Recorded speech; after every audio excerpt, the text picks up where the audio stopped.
Okay, so let me please start. Hello, everyone. Welcome to our TTU Forum. My name is Hussam Chatobi. I'm the Secretary General of TTU. And today I'm your facilitation support with my colleague Yassine Ben Minadi, TTU Treasurer. Let us share with you some ground rules for the comfort of all of us. Yassine? Okay, thank you. So we have till now 27 participants in the room. We want this session to be interactive and properly managed. If you have a question, please submit it in the chat and we will consider it. Please make sure your mic is off most of the time, unless if you want to intervene, if you are a panelist. If you are a participant, you can be invited by the moderator to speak up after submitting your question on the chat. Okay, so this session is recorded. Those who don't want to be recorded still can benefit from the session and should turn their camera off. Please make sure you're named properly as a participant to the session, and don't use random names or names by default like iPhone or Samsung or whatever. Your name can be corrected by clicking on the three dots on the top right of your window.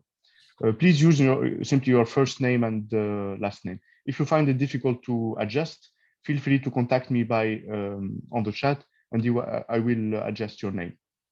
Okay, so today I'm your timekeeper, and I will gently remind you that you have 2 minutes left to conclude. And last, like in meetings in person, we also plan to take a souvenir photo.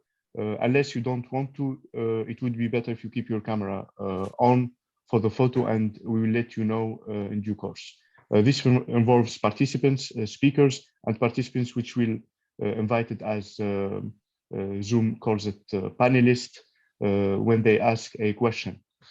Then our President, Mr. Nabil Falah, President of TTU, apologized for his absence today due to an important business commitment.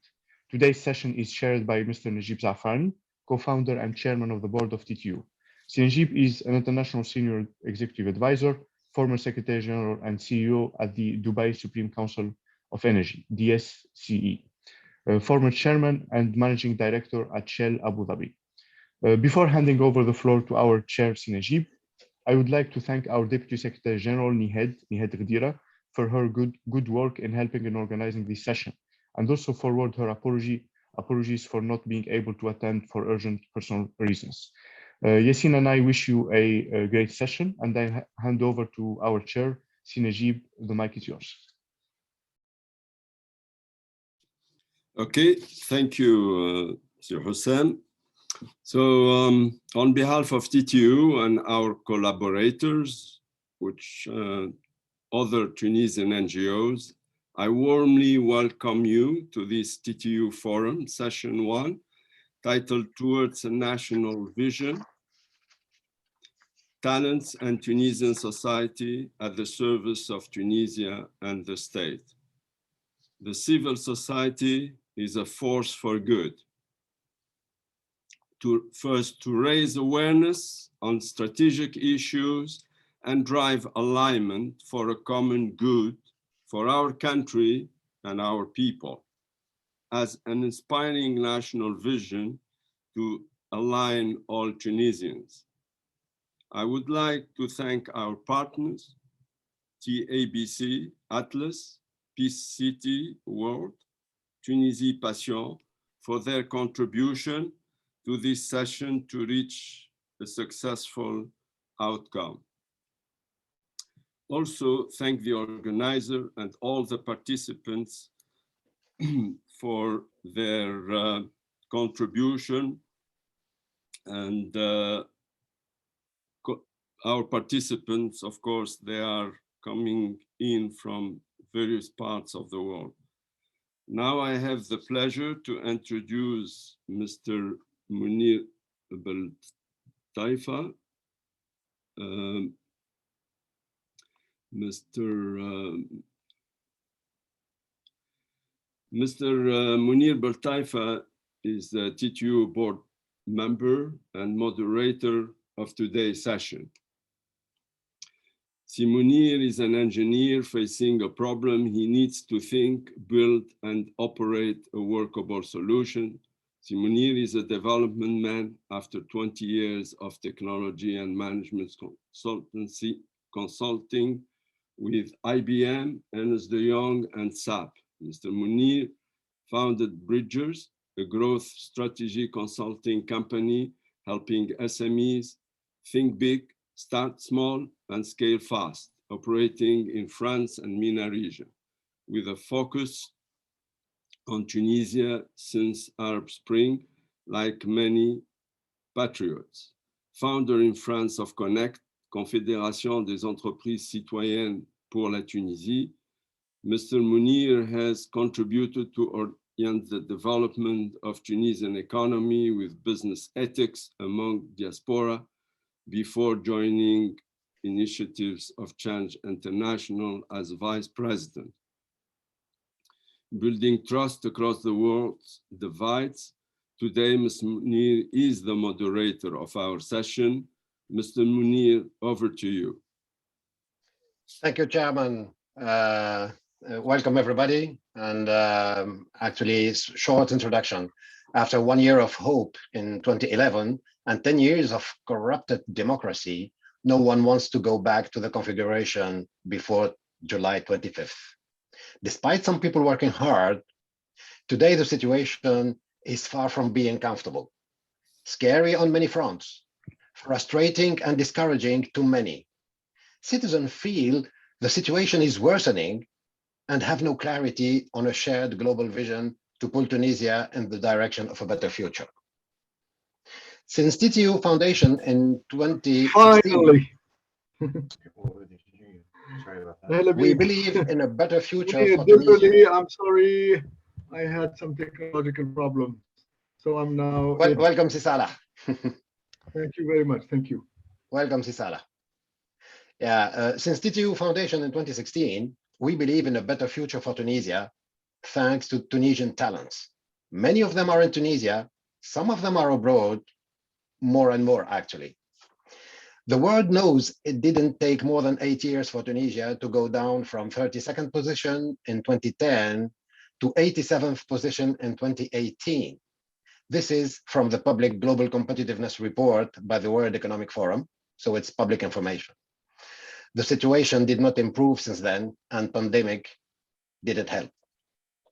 Conscious of the gravity of the situation, politically, economically, socially, environmentally, technologically, conscious of the inability of our political system to take Tunisia from honestly recognizing the structural problems to ethically think, build, and operate effective solutions, TTU welcomed the July 25th move and is willing to support Tunisian president and the government in their huge responsibility of managing the current disasters and driving the country on a constructive transition to a better future.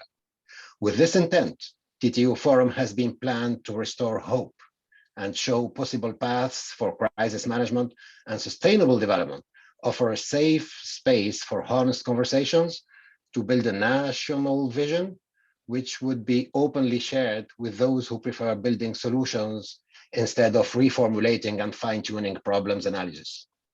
Let me start with a vision of hope from His Excellency Sijalul Ayed.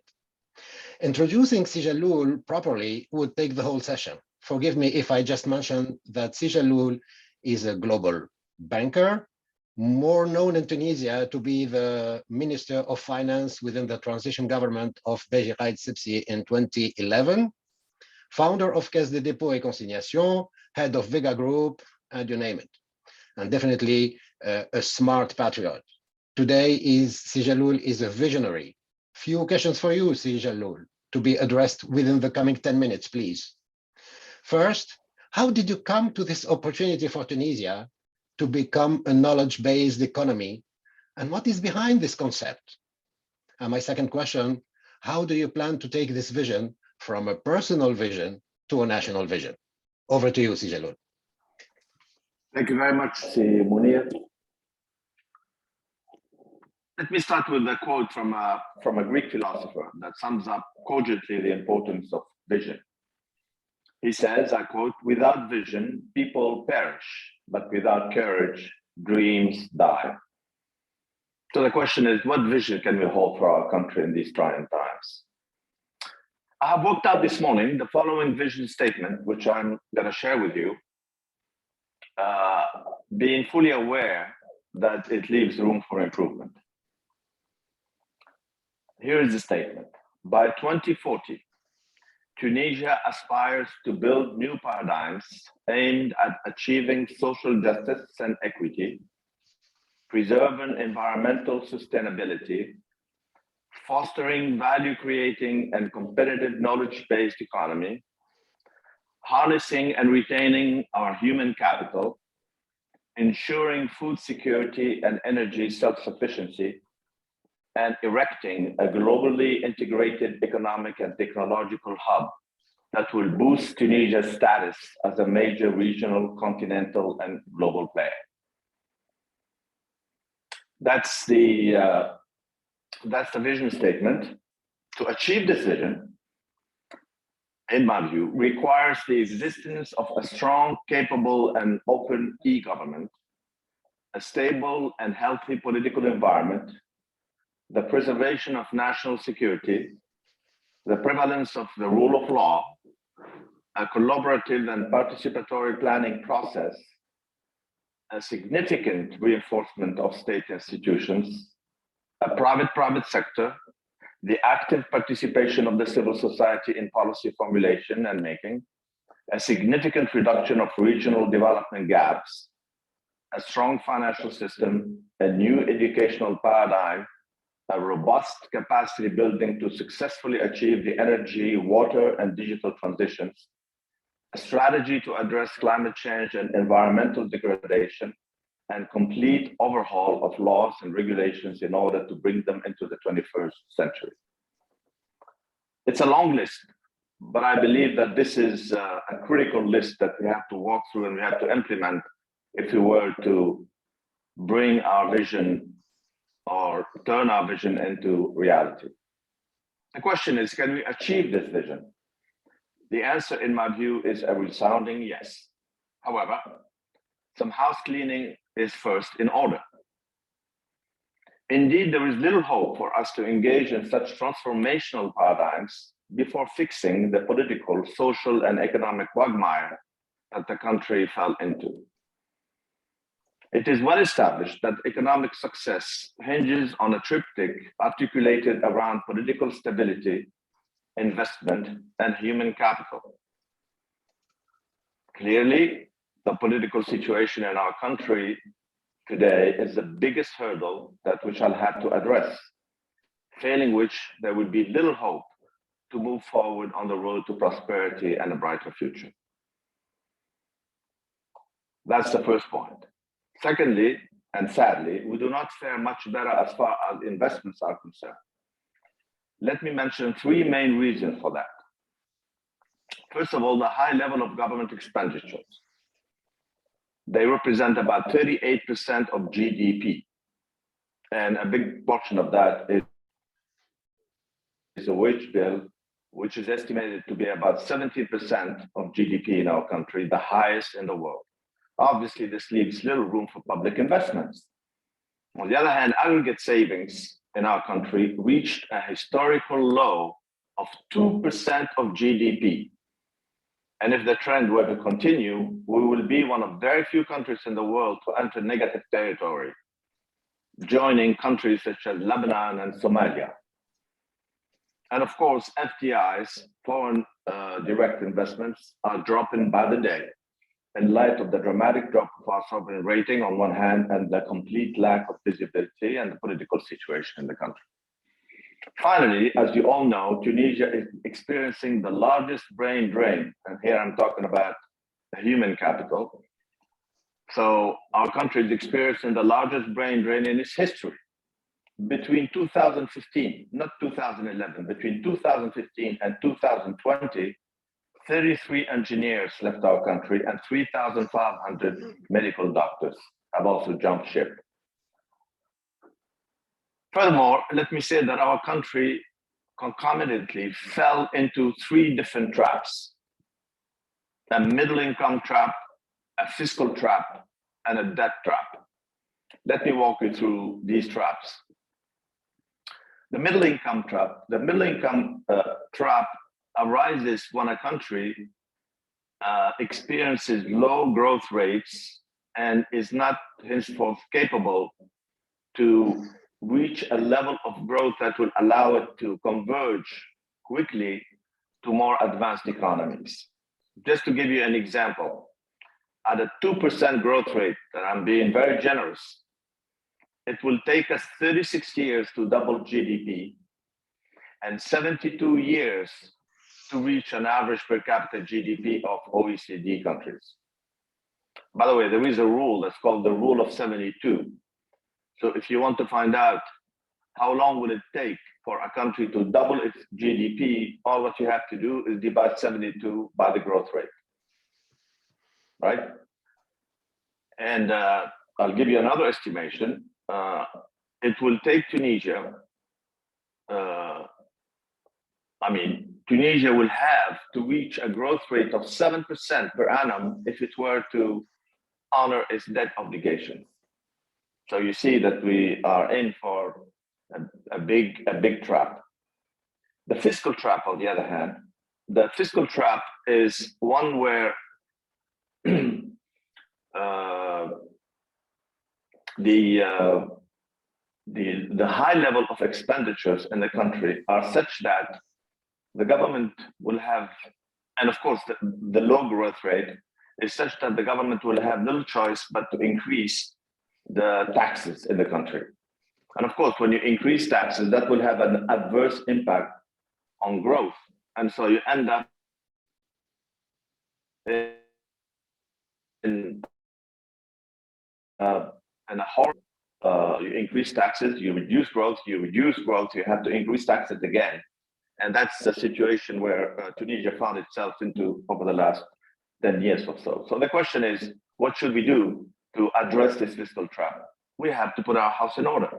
We have to tackle subsidies, particularly energy subsidies, which I should say profit, about 70% of them go to the highest or the first tier segments of our society. We have to engage in SOE reforms, the state-owned enterprises, and of course we have to engage in public management reform as well. The debt trap will arise when a country will have to raise debt to pay off all debt. And that's exactly the situation in which our country found itself in, the trap that we fell into. On the other hand, there is a rule, a golden rule in public finance that says that you should never raise foreign debt to cover your public expenditures. And that's exactly what we did over the last 10 years. We have been raising foreign currency loans to finance the wage bill and other expenditures. And that's the worst situation a country can find itself into. Let me assure you right away that there are solutions to all these problems, but that to implement them, 3 conditions must be met, in my view. First, a strong, stable, and competent government enjoying a robust political backing and not subject to the tyranny of short-termism and devoid of political ambitions. In other words, not thinking about the next election cycle. Unfortunately, that's what happened more often than not over the last 10 years. 2, a 5-year social compact to be agreed upon by all major stakeholders and particularly by the UGTT, the labor union, which must not militate as it often does against carrying out the structural reform program. The good news is that this government seems to be keen or seems to be determined to confront the UGTT. You may have heard that 2 days ago, the Prime Minister issued a note to all the ministries precluding them from engaging in direct negotiations with the unions.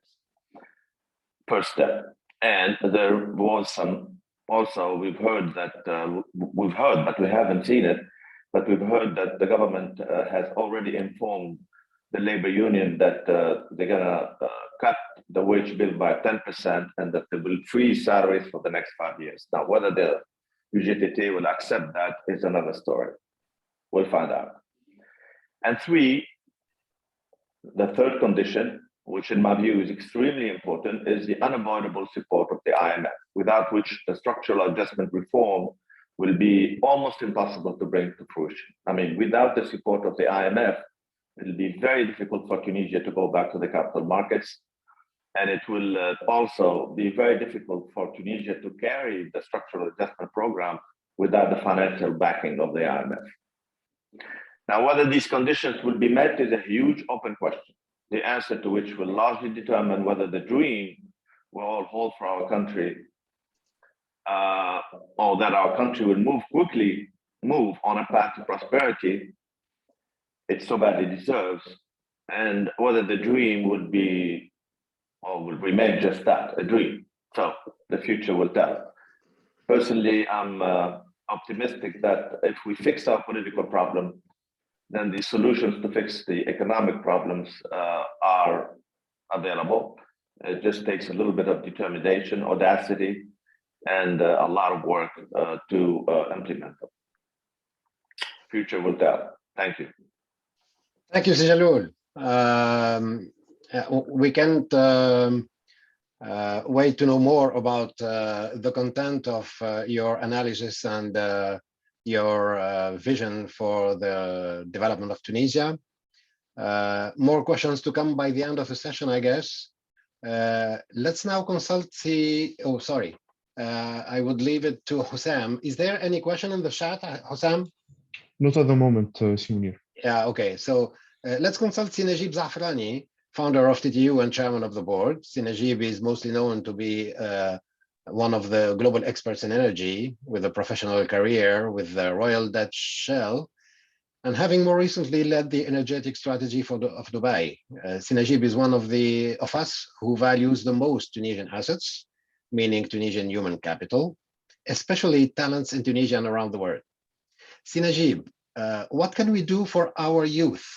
How do you see Tunisian talents contributing to the shared vision of a significant development in Tunisia?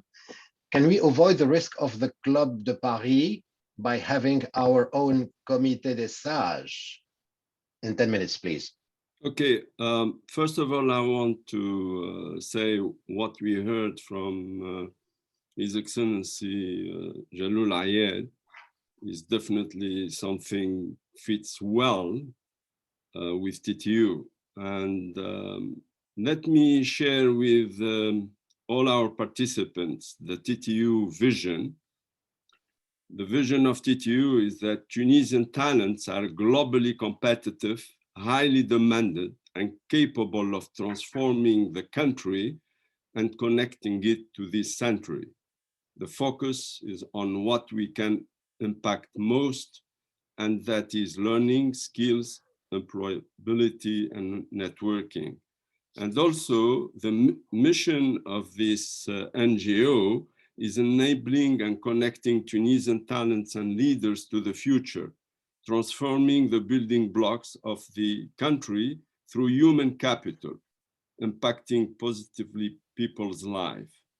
And then, of course, it's important to come to the fundamentals, which are the core values. So the core values of TTU are integrity, integrity, integrity. It's the key core value, followed by excellence, which is the learning and staying up to speed with all the changes and the transformation going on, not only in Tunisia, but worldwide. And also work value. And under work value, there is a lot we have to learn in terms of diversity, in terms of teamwork, and so on. So this, you could say that not only TTU, but from TTU point of view and other reputable, respectable Tunisian NGOs, we can work together to really, as you said, Simonir, to help Jalloul Ayed to transform the personal vision into a national vision. So it's a great undertaking, but if we work hand in hand and in the meantime improving ourselves. And I want to mention, TTU has been now over 5 years in action and in activities, but we did learn about ourselves as talents, as leaders, and so on. So really to reinforce the vision of hope that Jalul Ayed gave us a feel about it, that we need really, as Tunisians, this is my take from my experience within TTU and with most Tunisians that I came across in my lifetime. So we need to change our mindset from negative to positive mindset, and to be constructive and not destructive. What I mean by that, our strength as Tunisians is our weakness. Our strength, we're great analysts. You get impressed by whoever Tunisian you hear from south, north, east, west, very capable to make really sound analysis, but comes with the negative aspect of the analysis, but forget about the positive aspect, which could be 90%, 80, 70% positive, but 20, 30 negative. That having said, we can work on that and we can improve because the making is there. So it's to help and coach to be more positive and constructive than negative. But of course, later on, we will have Ms. Jihan, our panelists will talk about what they're doing through their association to help in that process, in turning things more constructive and more positive. We as Tunisians worldwide and in Tunisia, we excel as individuals, but we need also to excel as well as teams. We are not strong when we come into teams and working together. We want to be every single one a leader within the team. No, it doesn't work like that. You know, I've been working around the world and I have been led and I led. So a team should select their leader and respect the leaders, but they have to work hand in hand. So that is something we need to learn and work more and more to really continue to excel as a team, but not as individuals only. So the next thing, given my life experience in the energy world, I'm not going to talk too much about that, but I want to, in the context of our webinar, and also there will be other panelists will talk about. When it comes to energy, it's two aspects. It's the supply side, where there is a lot of efforts in the diversification of the supply of the energy transition is going to stay with us. I mean, we talk about electrical and so on, but then the hydrogen is going to come in. So we will be for a good time into a transition, as the word is in transition, the word energy. But what I wanted to come to on the supply, on the demand side, there is a lot of elements on demand side, energy efficiency and what have you. But then the smart cities is very important element, because, when we come into smart city, we talk about green building, we talk about energy efficiency, we talk about mobility within cities and so on. And we will have, one of our panelists will share with us about modern city of the world. So that is when it comes to energy, there is a lot to say about, but I wanted just to point out on the energy efficiency aspect, because the world, not just in our country, the world has a lot still to work on the aspect of energy efficiency, but also policy, technology, but raising awareness of users of energy, and what's also will be doing today. Now, coming to the Comité des Sages, we used a French expression, but actually we're talking about, we've got Tunisians spread around the world. We've got best-in-class leaders in the world, in the private sector, in public sector, you name it, in the civil society and so on.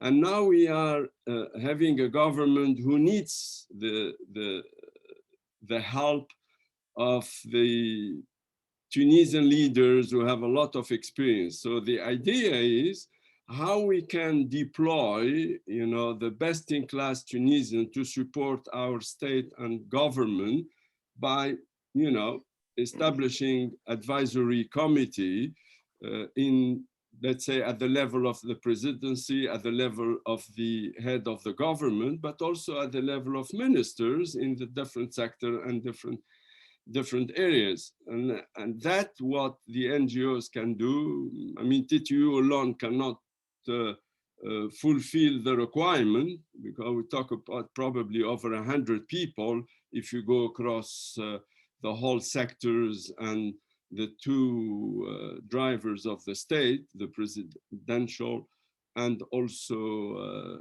the head of the government. So the idea is that we would like to offer to the head of the state, the president, and also the head of the government,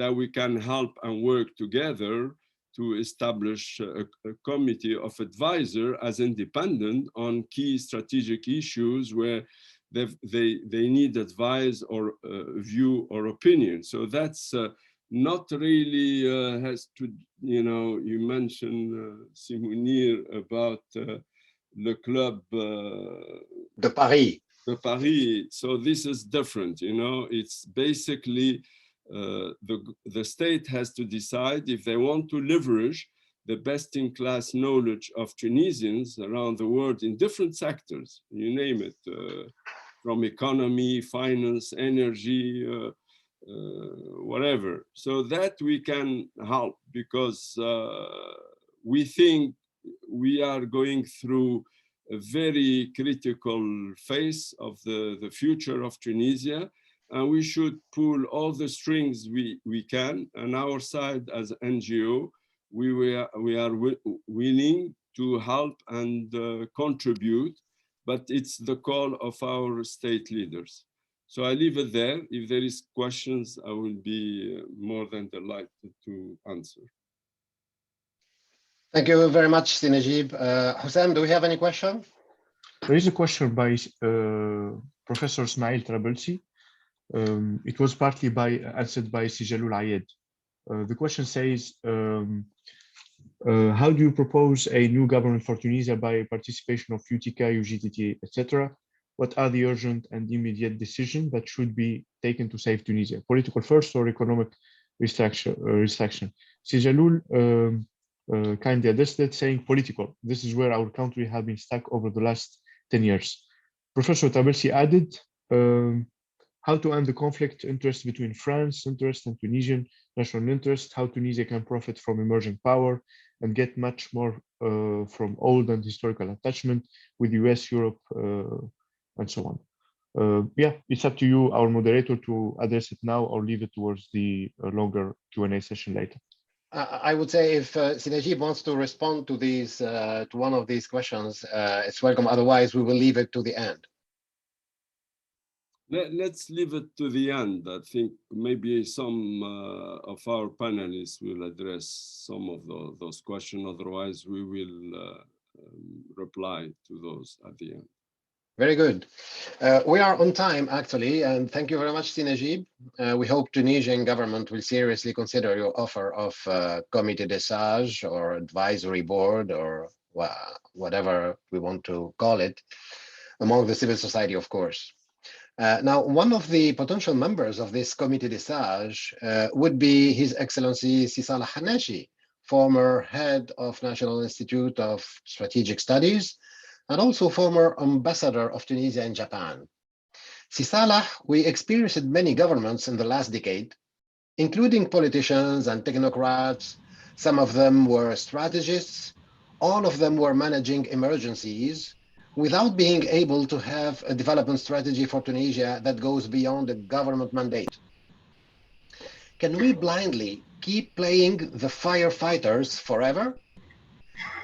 It has exhausted Tunisian citizens and also partners around the world, and it doesn't look like promising.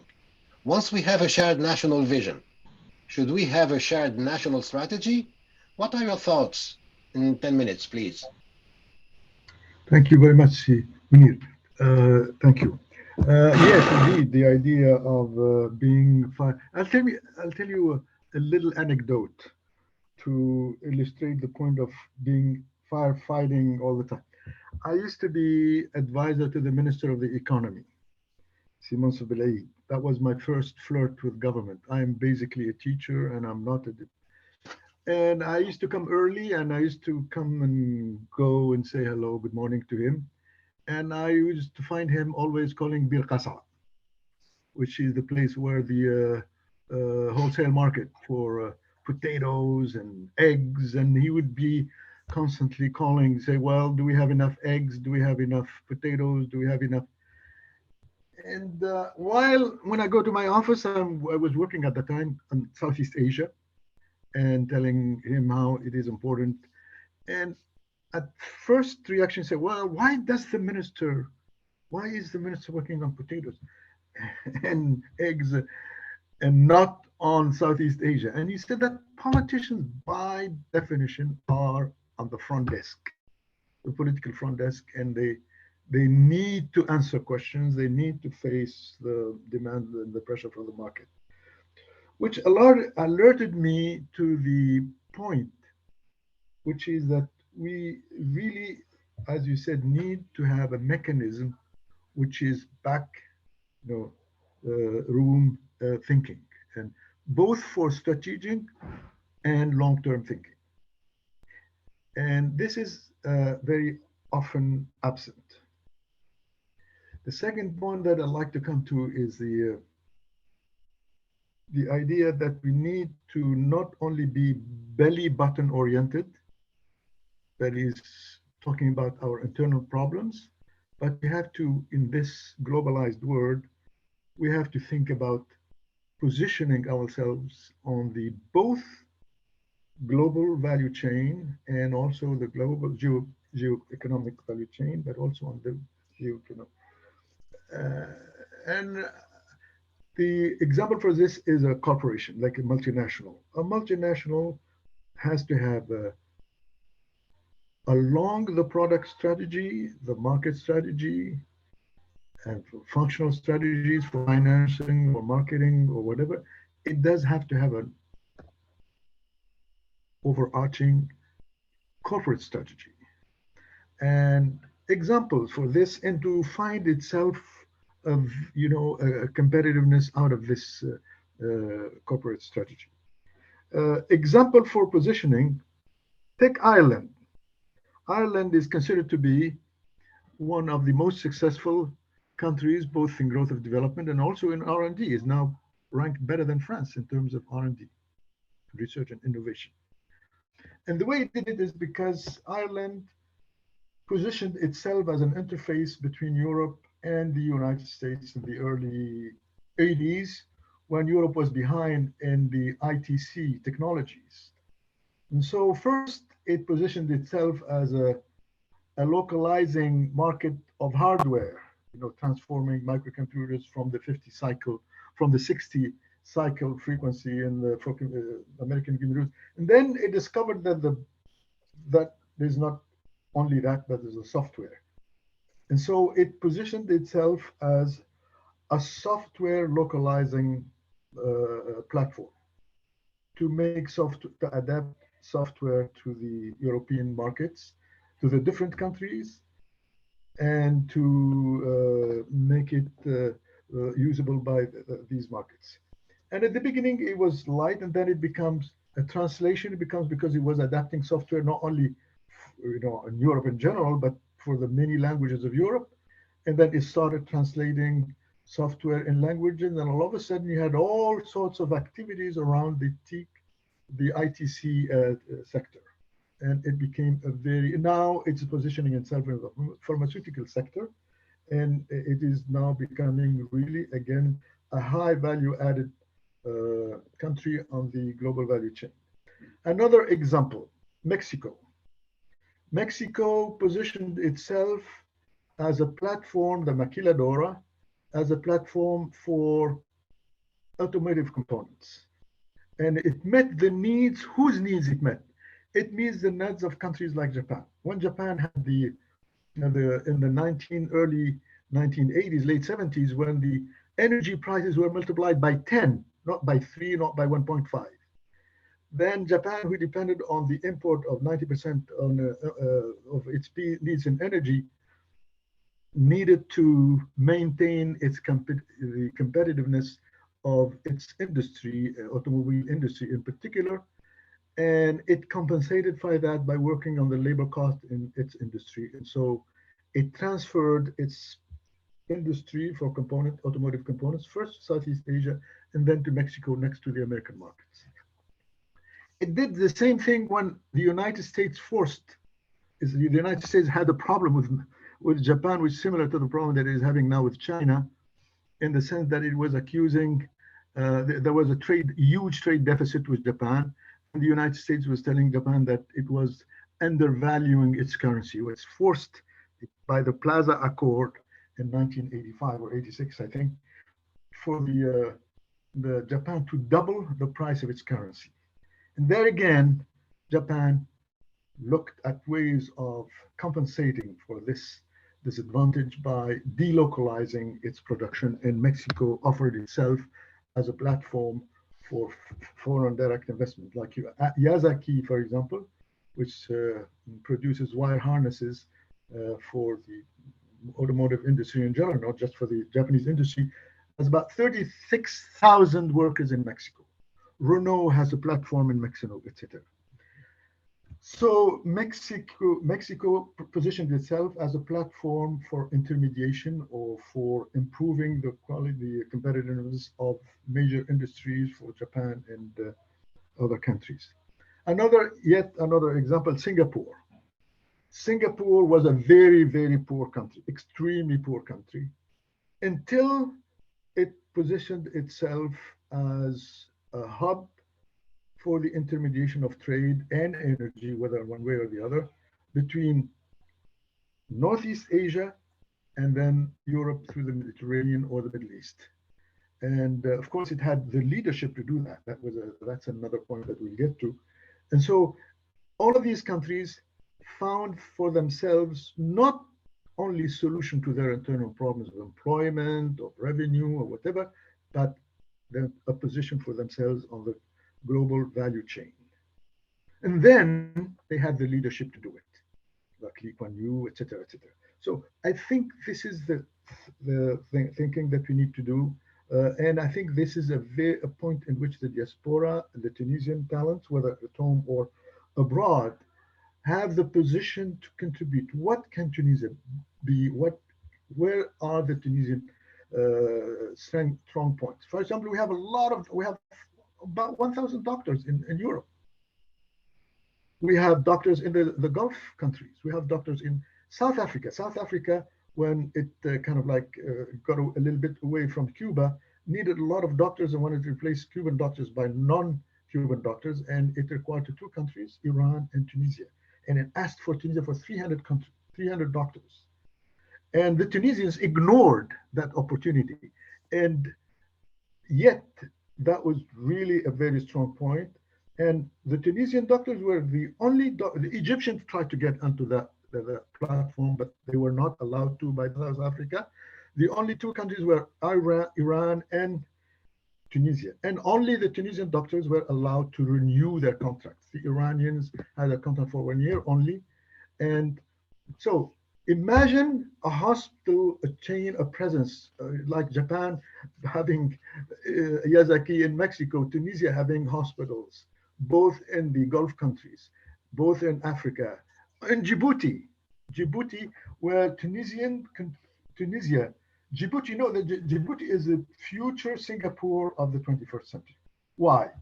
Because Djibouti is right in front of the RCEP, the Regional Comprehensive Economic Partnership, made up of 15 countries, the 10 ASEAN countries, plus Japan, Korea, China, New Zealand, and Australia.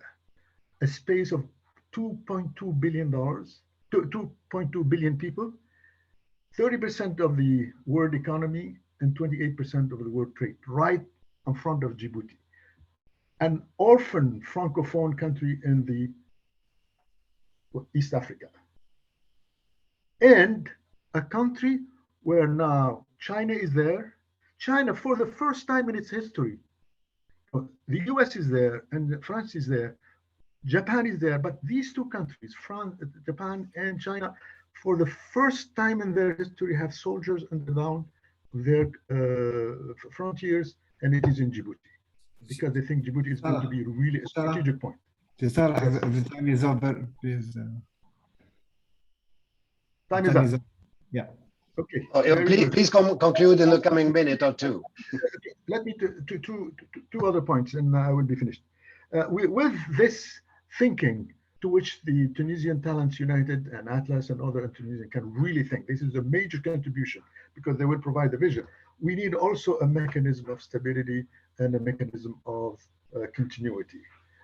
And when you are on the front line where campaigning, you are by definition short-term oriented. I hope that will add some other ideas in the discussion later. Thank you. Thank you very much, Salah. Any question from the chat, Hussam?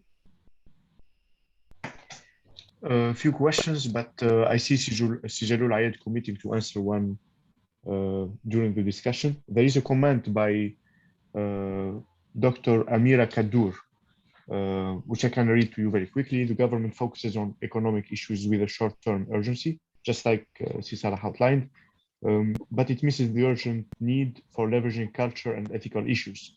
This unfortunately short-term vision must be changed, indeed. Since economic development and sustainability are a result of an engaged and responsible culture, how can we advocate for this strategic approach? TTU and diaspora can contribute efficiently. Anna? It's up to you, Simone, if you would like to address this now. Let's keep the answers to the questions to the end. Thank you very much. We will have a good interactive session by the end. Thank you very much, Salah. We hope the Tunisian government will seriously adopt a shared national vision for sustainable development with a shared national strategy that goes beyond government mandates. We know they are here for 1 year, but I hope they will start building the foundations for the coming governments and probably for the coming decades. We have been focusing a lot on governments, expecting a lot from them, and disappointed with the lack of results given the weakness of the state, heavy bureaucracy, and sometimes ethical leadership issues.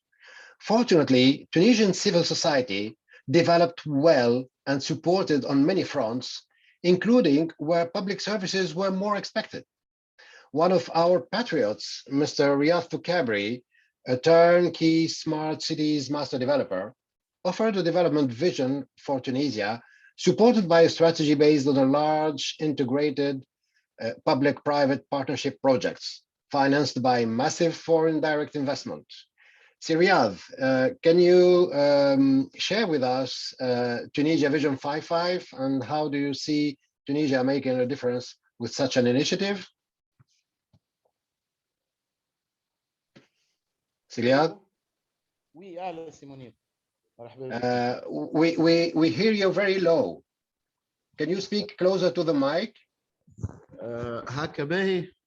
Oui, très bien. Good. Hello? Do you want me to share a presentation for you? Yes, please, yes. Okay, let me do this.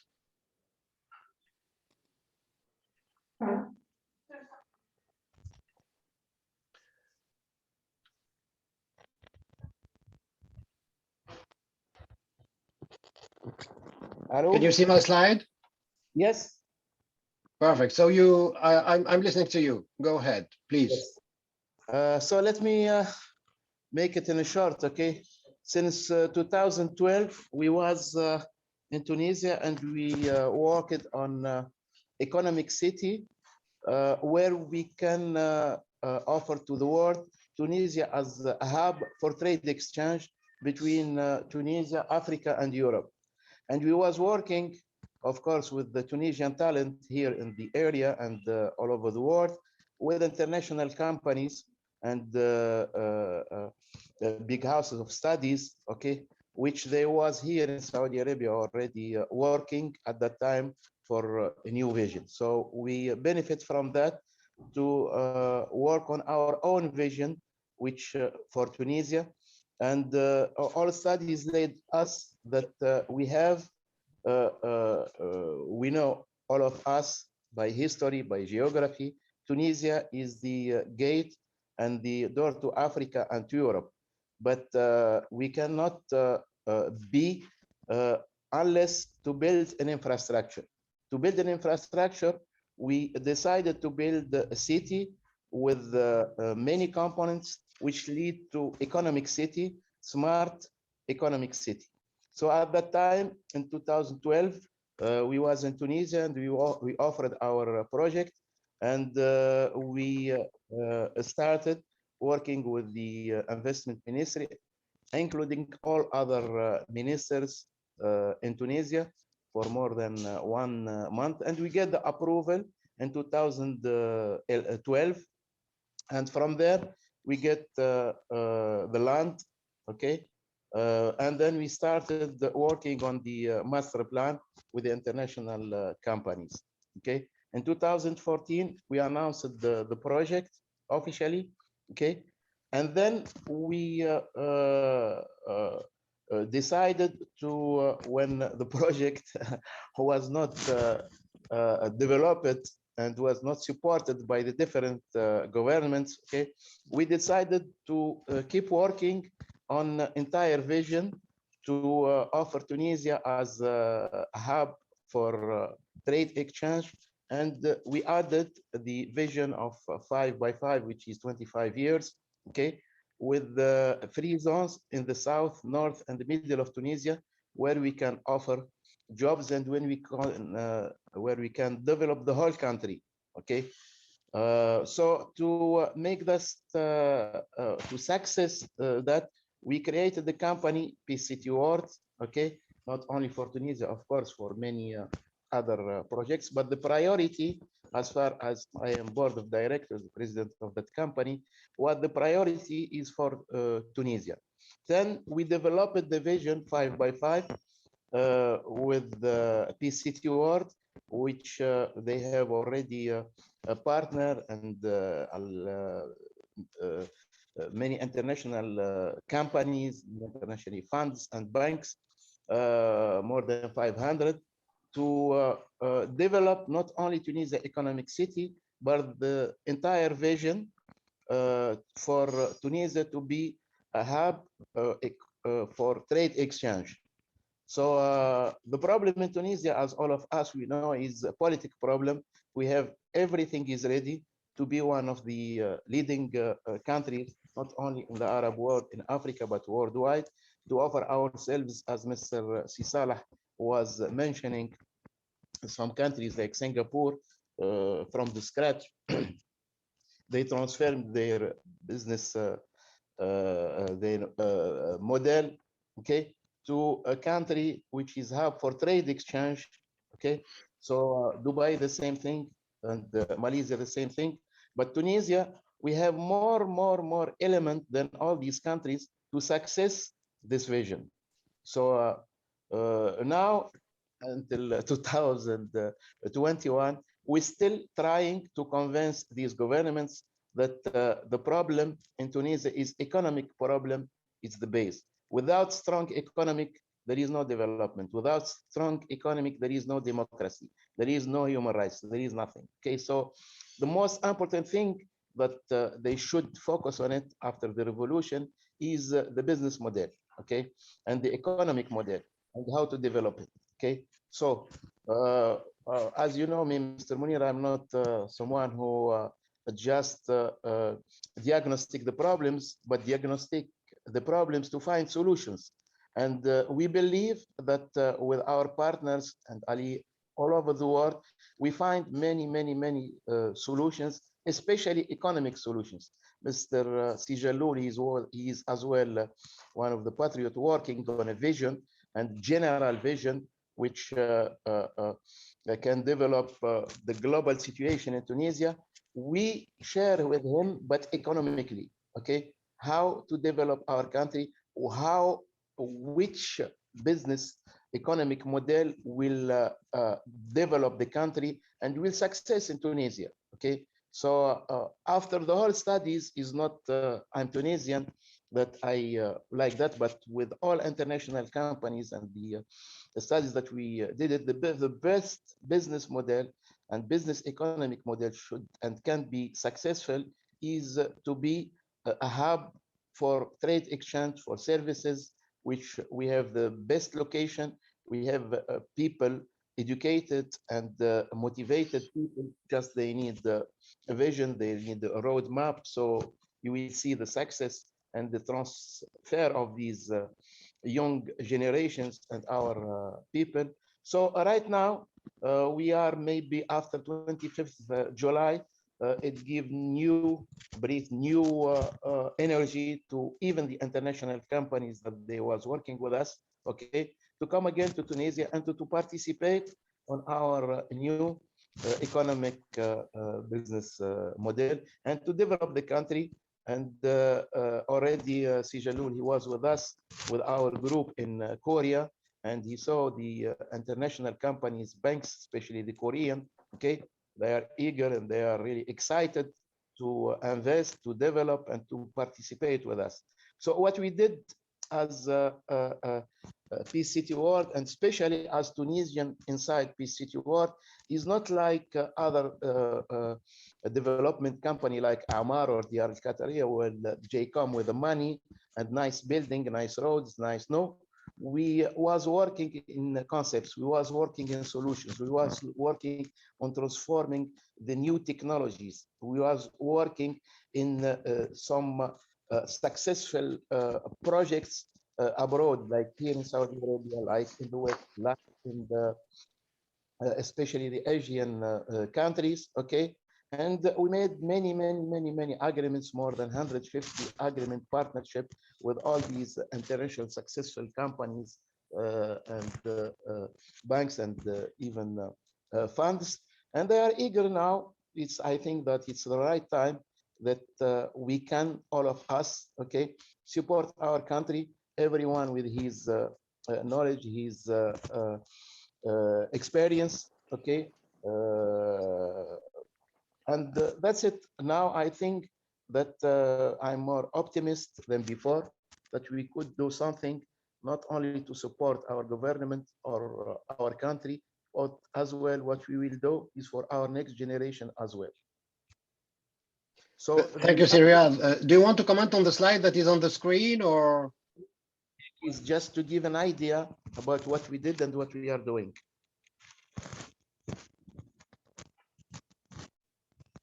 Okay. So let me go through these.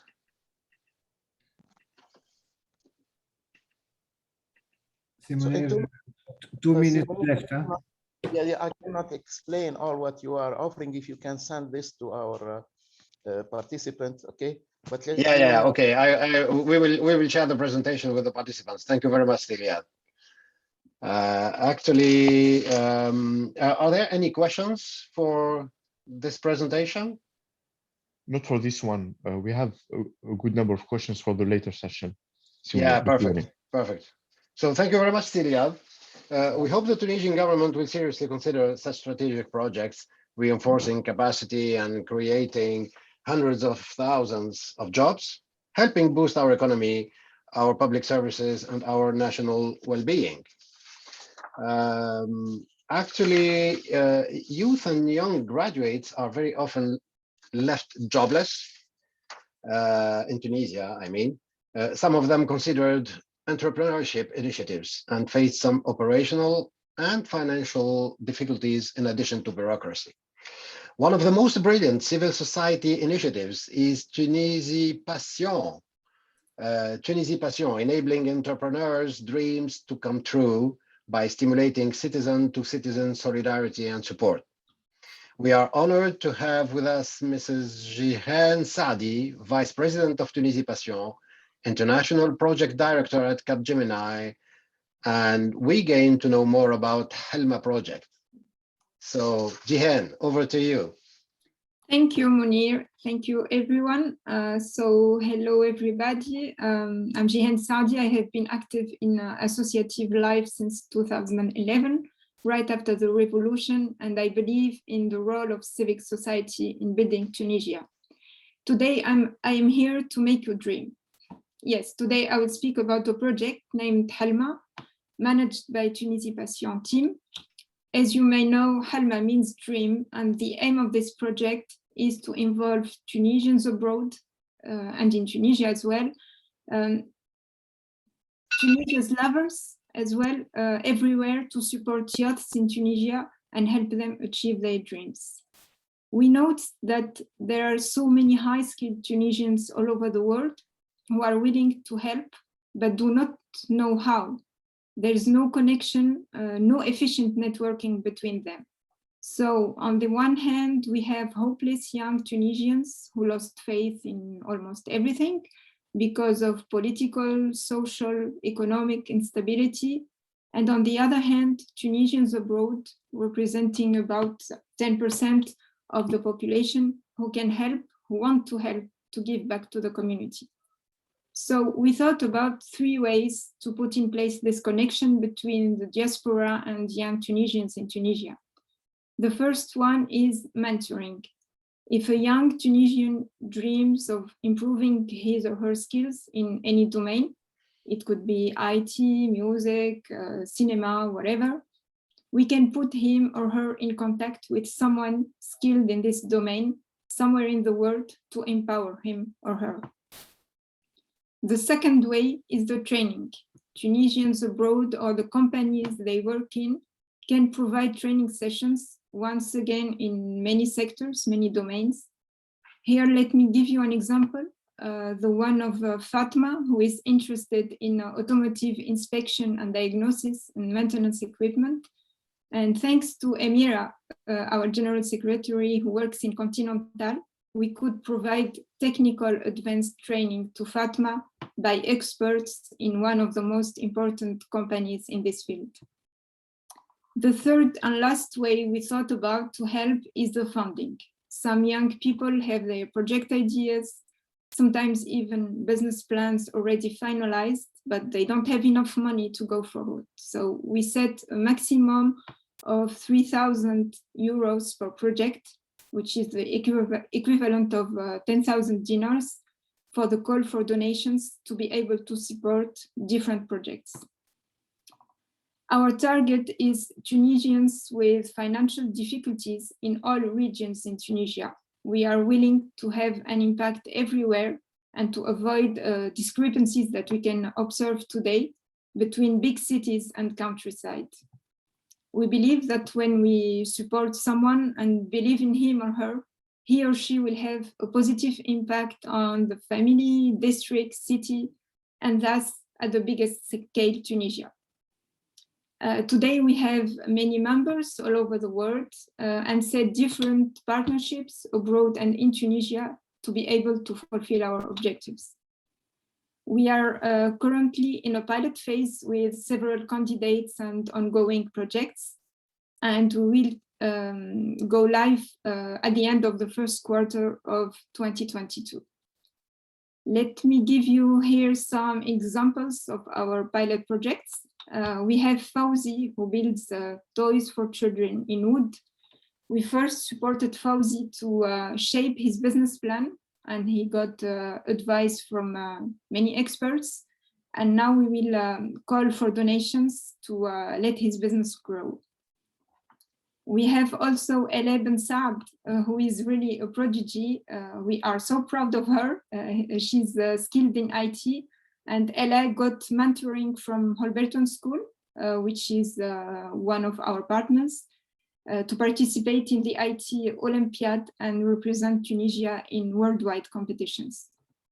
We have also 2 candidates passionate about IT, and thanks to Haifam Amr, who is the department director in Full Sail University in Florida, they can receive a scholarship for free from one of the most prestigious university in the USA. We have also Bedis, whose dream is to become a rap artist. We put him in contact with well-known musicians in Tunisia, like Hatem Qarwi, and in Germany, and he's now preparing his clip. Just for information, Bedis was about to illegally take the boat to Europe, risking his life before he applied for Halma. Thanks to our partner, Tunis Dauphine, candidate with limited financial incomes will also follow a scholarship for free. And the final example I can give you is the pre-incubation program we are currently working on with our partner Social Innovators Network. The idea is to coach and support candidates and entrepreneurs willing to design their e-learning platforms. So I wanted to give you some concrete examples to give you an idea about what Halma can be. Something else I would like to highlight is the fact that we are politically and financially independent. We have no foreign financial support. We rely only on membership and donations. This is a big challenge for us, but we love challenges, and independence and integrity is one of our core values. I wanted really to insist on that. We have as well the support of many Tunisian embassies in the world. So this is an opportunity for me to thank them for all the support they provided since the beginning of our project. To conclude, let me say that with this project, we aim at giving back hope to young Tunisians, change their mindset from being desperate and passive to being active members in the society. We want and will make their dreams come true, because we believe that one day Tunisia, with its human capital, would be a leader in the world, as Carthage was once. Thank you all for your time, and I'll be happy to answer your questions. Thank you very much, Jihan. This is mind-blowing. Congratulations. And actually, it is really encouraging to hear from your experiences and from the support that you are giving to the youth. And yeah, let's ask if there are any questions from the chat. Hussam? Not to this intervention by Mrs. Saadi. Yeah. Okay. So thank you very much. We hope many Tunisian dreams come true, restoring hope for citizens as well as for the national level. We still have time for a few questions among those in the chat. Those questions that couldn't be answered during the session may be addressed afterwards, and we would communicate responses by email in the coming days. I guess those who registered have left their emails, so don't worry, we will receive response. Hussam, any selected questions that you want to start with? We have a good number, Simonir, but we also have Si Hatem Gafsi. Yeah, let's start with Si Hatem Gafsi. Si Hatem Gafsi, welcome. Si Hatem Gafsi, let me please give you the floor. I need to say a few words because we need to welcome Si Hatem Gafsi, who is the representative of the Chief of Government of Tunisia, Madame Najla Boudem Ramdan. We as TTU, we are very pleased to have received the response from the head of the government and having a representative. This is new in our experience in the past 5 years. So we're very pleased, Si Hatem Gafsi, of your participation. We warmly welcome you and thank you for responding to our call.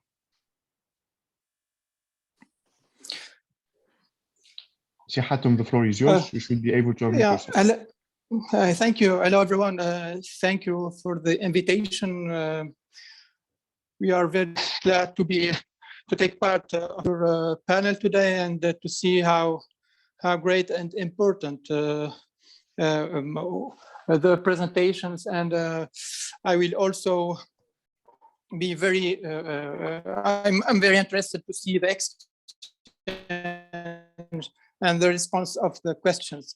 As you already know, it was shortly.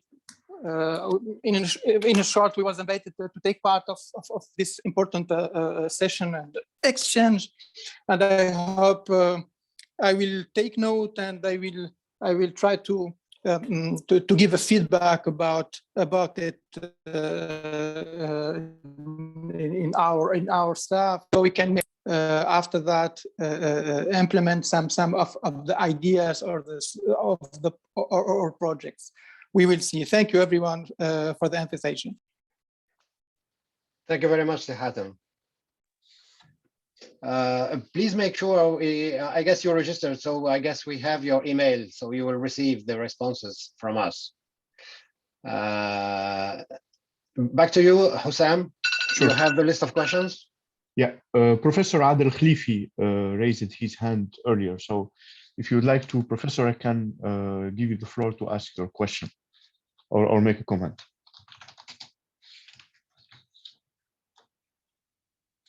Okay, I don't think Professor Khlifi is with us anymore. So in that case, probably he didn't hear you. No, I think he left. I cannot find him. Oh, he left. Okay. In that case, maybe I can give the floor to Professor Trabelsi to continue your exchange with Sijalul Ayed. Professor Trabelsi, just give me a second, please, to give you the floor. You should be able to unmute yourself anytime now. Hussam, I see you are mastering Zoom. Yeah, I have to at this point, Munir. Professor Trabelsi, the floor is yours. Thank you very much. I am very impressed with the quality of all intervenants, especially our former minister, Sijalul Ayed. And there is a lot of questions that I need, if it is possible, to have some response. First, like in Tunisia, we call to find a new process to have research. Tunisia should find out other materials that have added and high value. What do you think about investigating in the natural material like the silicium in Tunisia and the gas schist? Can it help for Tunisia to get out from the classical economic of phosphate and agriculture product?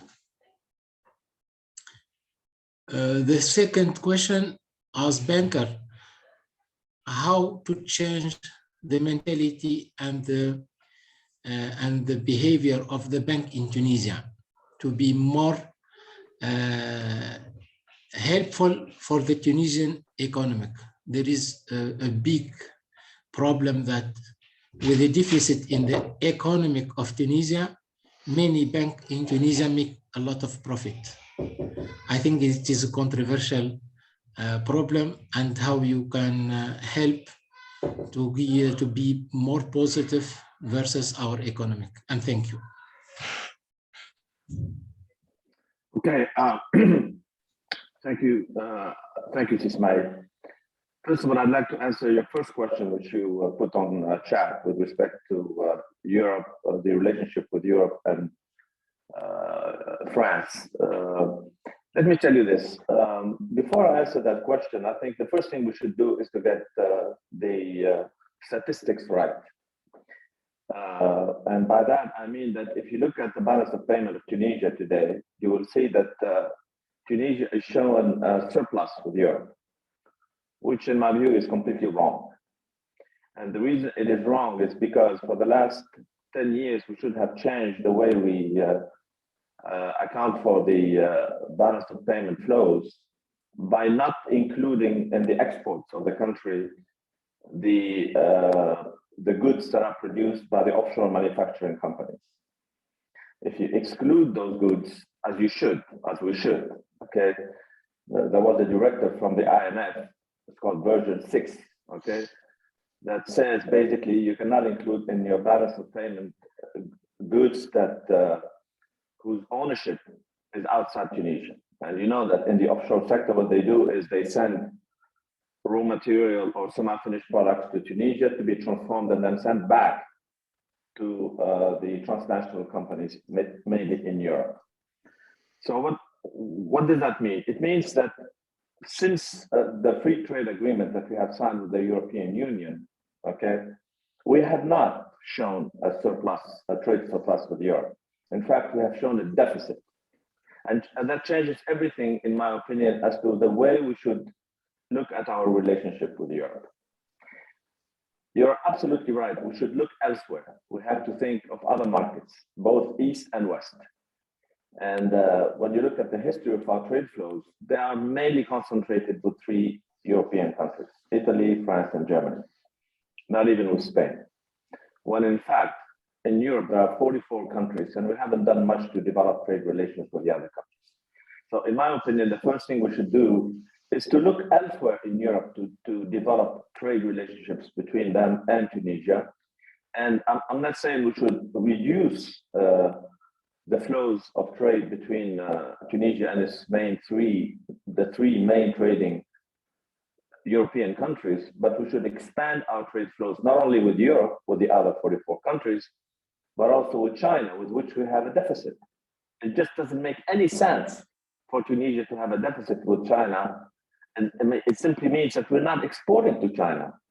So the question is, are we doing enough to promote our export to the Chinese market? And what is the government doing? What is our economic diplomacy? I mean, what is the strategy there, okay? And the other question is, why is it that we have a deficit with Turkey? Why is it that we import from Turkey products that we are producing locally? Does that make any sense? So we have to think about all of these things, but I fully agree with you that we should reduce, I'm not saying, what I should say is we should reduce reliance on just 2 or 3 main trading partners, and we should expand our trade relations with many other countries, and we do have the potential. Your question about the shale gas. Now, there was a lot of studies and debates, and I'm sure Najib knows probably more than me. But first of all, there were 2 concerns with the shale gas in Tunisia when we studied this opportunity. The first one is with respect to the environment. And the civil society, as you recall, a few years ago, when this subject was treated very seriously, there was an outcry from the Tunisian civil society, principally not agreeing with that strategy. But there is another problem, which is equally important, which, as you know, Tunisia is having a serious problem with this hydric stress. In other words, we have a problem with water. The per capita water that we have today is 380 cubic meters, which is less than the poverty line of 500 cubic meters, okay? And as you know, shale gas, to produce shale gas, you need a lot of water, which we don't have. Those are the 2 issues, okay? The other issue was the cost of the shale gas production. It is costly, which is the reason why, even in the United States, they only produce shale gas when the barrel of oil goes about $70, I think, or something like that. Okay, so that's that. With respect to banks, I mean, it'll take me a long time to answer that question, but let me tell you this. Let me answer first with respect to the entire financial system in Tunisia, okay? We are very much behind, very, very much behind. Why? It's because we don't really have a capital markets in Tunisia yet. In the 21st century, we don't have a yield curve. In the 21st century, a business group in Tunisia cannot issue bonds over 10 years or 15 years, simply because we have no secondary market for treasury bonds, active market that would allow us to set up the yield curve. And the banking system, if you look at it, the banking system is failing And Tunisia is not alone, okay, but it's failing to finance the economy. Why am I saying this? If you take a look at the Tunisian economic fabric, what do you find? You find that 95% of that fabric is composed of very small and medium-sized enterprises. When you look at the loan portfolio of banks, what do you see? You see that only 22% of the credits being granted by banks go to the SMEs, to the small and medium-sized enterprises. So that's an area of focus. We have to focus on that. And I mean, if you have the opportunity, I will share with you a strategy that I'm developing to try to address that. Because quite frankly, if we don't address that problem, then we will leave the lion's share of our economy, okay, left behind and counting on supplier credits. In other words, a shadow banking sector, okay, which is growing in Tunisia. I mean, if we were to estimate the amounts of money that is being treated in the supplier credit, c'est-à-dire le financement des traites commerciales, okay, with all the problems that come with it, with the with late payments and unpaid or whatever, and all the problems, because of the fact that we don't have a commercial court in the country. So all of those problems need to be tackled as part of the banking system if we were to really address the needs, the most important needs of our economy, which is to finance the SMEs. And I'll stop there. Sorry, maybe I've been longer. Thank you very much. Probably to complete this, the response from Sijalul about how we can manage the relationship and the trade balance with Europe. If we go ahead and do the Tunisia Vision 5.5 presented very briefly by Riyad Toukebri, we would be, let's say, manufacturing more and more in Tunisia and exporting to Europe and to Africa. And why does this make sense? Why is this realistic? It's simply because, for example, France lost its industry to China. And now France doesn't want to be any more dependent on China. So whatever they can relocate to France, they do it. But they cannot relocate everything. So the French companies, they are looking for, let's say, nearshoring. Nearshoring, of course, started already in Morocco. And everything cannot go to Morocco because Morocco is Morocco. It's small. So we have a share of that can come to Tunisia if we prepare the field to welcome these investors. We, as Riyad expressed earlier, we would have investors from Europe, we would have investors from America, we would have investors from Asia. So once we position ourselves as a hub that exports to Europe and to Africa, no worries. I mean, the free exchange trade is most welcome. It's going to be even better for Tunisia than for Europe. So I think it's an opportunity that we should have the courage to explore. And I will stop there. Thank you. May I add, Munir, may I add to what you said? That what Mr. Toukebri is presenting is very different from the offshore sector as we have it today. Why? Because what is happening with the offshore sector today, which by the way accounts for 420,000 jobs, so it's a very important sector. But the difference is that Riyad Toukebri, what he's suggesting, what he's proposing is to invite Korean, Japanese, German, American companies to come to Tunisia, to produce in Tunisia and to export to Europe. Those will be Tunisian exports. Why? Because the ownership will change. I mean, they will bring the spare parts or the intermediate products from whatever they're going to bring them from. They will transform them in Tunisia or manufacture them in Tunisia, and they will sell them to third parties. They will not sell them to themselves. So it will be counted as being Tunisian exports. And that's extremely important. In other words, our exports will increase tremendously if the project goes through. And we need that kind of project for Tunisia. There's absolutely no doubt about that. Thank you very much, Sijalul. Hussein, we had a question probably from Nabila Diab, right? Yes. Yeah, let me give you the Mrs. floor. Nabila Diab, the floor is yours. I will go ahead and unmute myself. Good evening, everyone. Good evening. My name is Nabila Diab. I am a PhD in applied linguistics. Currently, I am the executive director of the university preparatory program here in Riyadh, Saudi Arabia. And I am the founder of Transformative Consulting in Tunisia. It speaks for itself. We are going to transform something. I'm hoping and will transform something, but it's going to be quite different from what you gentlemen have been exchanging. I see some of the comments, so I have a comment and a question. So basically, some of the statements that have been quite thought-provoking for me and pushed me into taking part in this discussion. I was a passive, silent viewer here. It's Saturday afternoon. We are off work. Tomorrow is a new week here in Saudi. But I thought, why not? Let's jump in. So some of the statements that really provoked me.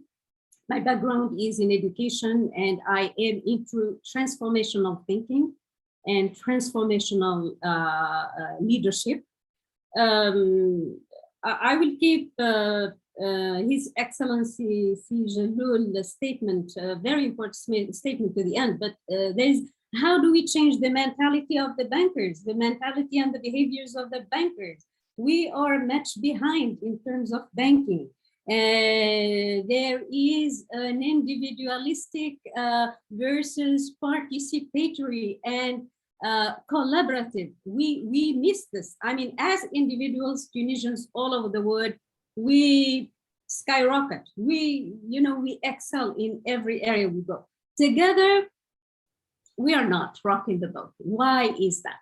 So I wanted just to throw in probably an element in the mix, just to help us understand and frame why is it, to understand ourselves, first of all, understand what's going on before, so as we understand and kind of strategize for the future. So this is a point of view from an educator / transformational leader.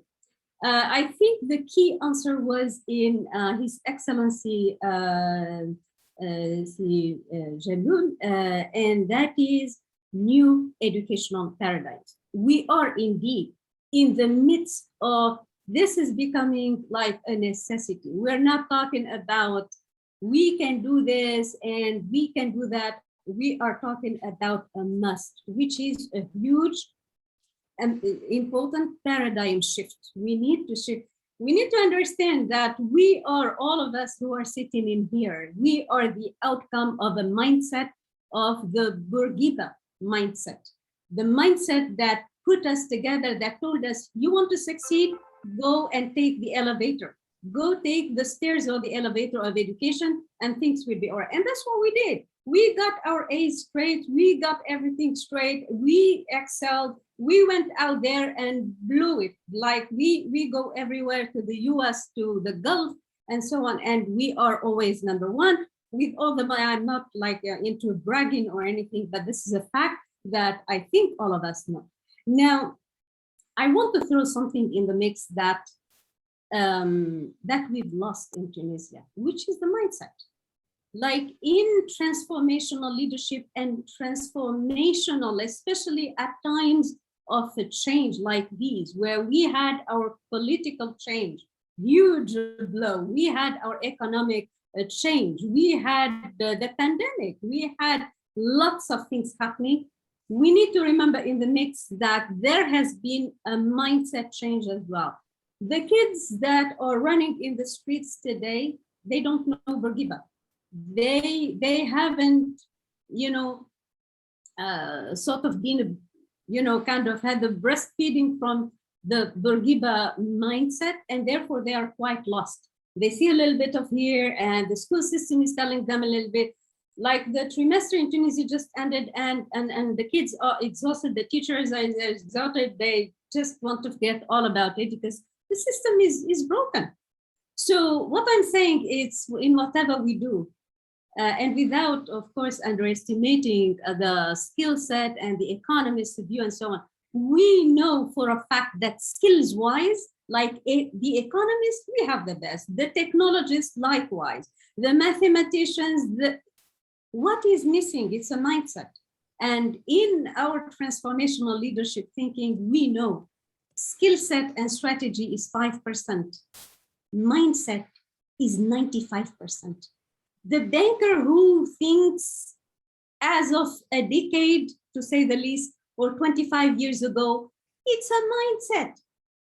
This is about thinking. We need to help, instill new thinking. The system is broken, and we need to include how to think in innovative, creative, collaborative ways. And unfortunately, the system now is not providing that. So we need to find new ways to instill these things through the civil society. And that's why I am a proud member of TTU with Cesar Freni.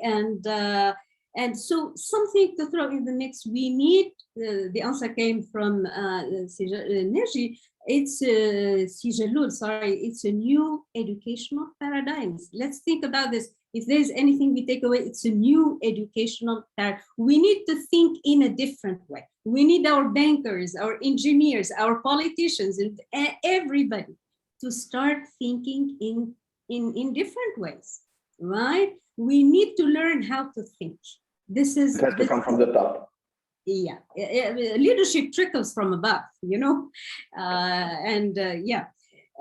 So that explains a lot of things. I mean, skill set, know-how, technology, we've got it.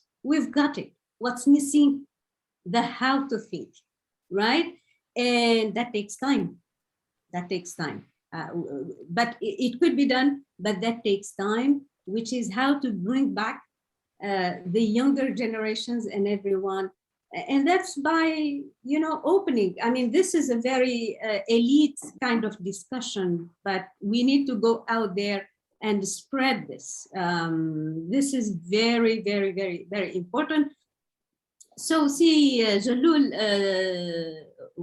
what do you think for these new educational paradigms? Where do we start? It's a huge chantier. It's a huge thing. So where do we start? I think we start from the beginning, which is preschool. By the way, a lot of studies have shown that preschool, in other words, the level at the kindergarten, is extremely important. That in the education system, and this is going to take a long time, which I'm sure Munir will not give me the time. And the entire education system, the two parts that are extremely important is the preschool and the university. Because at the preschool, that's when we develop the cognitive capabilities of the toddlers. That's when we help them to be creative, This is a new school anyway, And when you think that in Tunisia, preschooling is not part of the education system. It's not part of the education system. And 70% of our preschooling institutions are private, and we don't even know what happens there. And that's what it starts. So you're absolutely right. This is going to take a long time. But what we see in Tunisia today is that people are convinced that if they send their kids to the public schools, they will not have the privilege to get into the social ladder, that they will not be successful, which is the reason why more and more Tunisians are now sending their kids to private schools, and paying a lot of money. But what happened with the economic downturn that our country has witnessed over the last 10 years is that our middle class, which we used to be proud of, which used to represent 70% of the Tunisian society, is now shrinking and shrinking by the day. So imagine the torment that the young parents have to go through, knowing that they will not be able to afford to send their kids to private schools. Okay, right? But that's a social problem. The other thing is that our education, okay, has to be, in my view,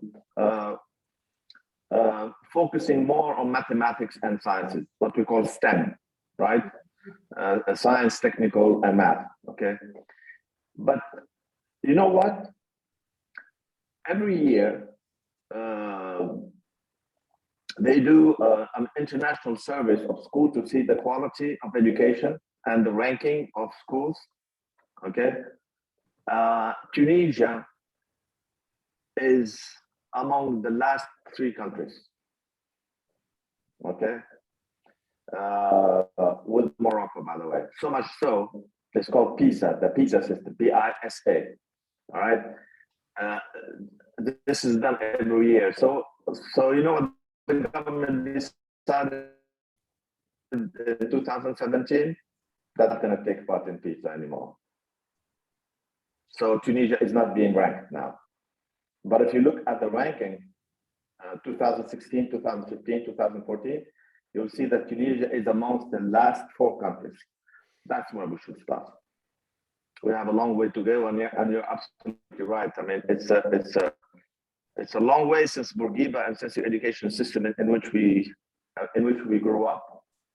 I was watching a video of the Korean school system last night, and I was really surprised to see that students in Korea, they spend 16 hours a day at school on average.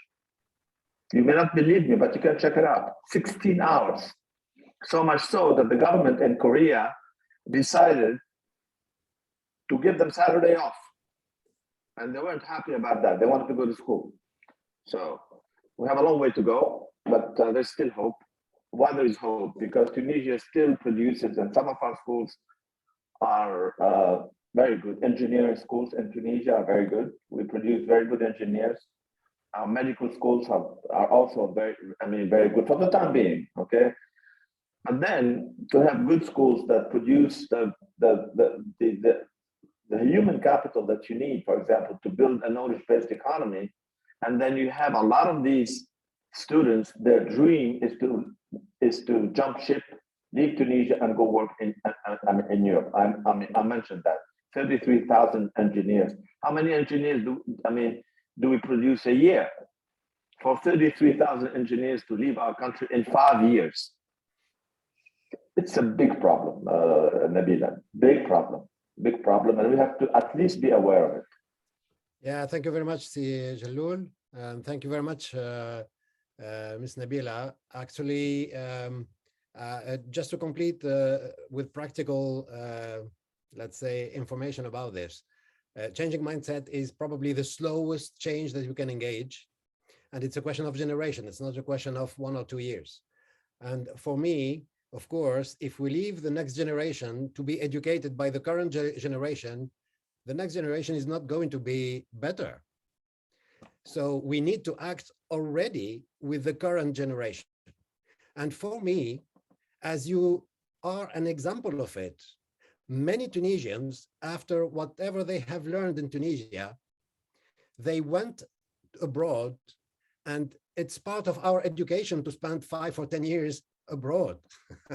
This makes a difference between the Tunisians who have had an experience outside and the Tunisians who didn't. I think if we cannot send all the Tunisians abroad, well, why don't we bring abroad to Tunisia? Because if people are confronted with different cultures and have different experiences, this is going to help them change. And this is also one of the reasons I see a lot of hope in the project or the Tunisia Vision 5.5, because this is going to bring a lot of new cultures, a lot of new ways of doing business, even for the bankers to come to Tunisia and change a little bit the practices. And you know, Tunisians are very smart, whether they are abroad or in Tunisia. When they see benefit, they change. So I'm very confident for that. I see some questions from Mr. Kamel Belklani. Hussein, can we give Mr. Kamal Knani the opportunity to speak for his questions? Of course, Munir, but we have a list, first come, first served so far. And also, sorry. So go ahead, Hussein. No problem. Sure. Next Si Hatem Tabilsi requested to speak. Yes, please go ahead. Apologies, Hatem Gafsi. Si Hatem, the floor is yours if you are still with us.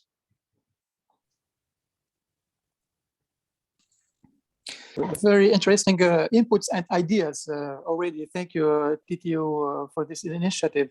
I have only 2-3 questions for all speakers. The first one is about quick wins. I mean, how can we get quick wins in this kind of context in general?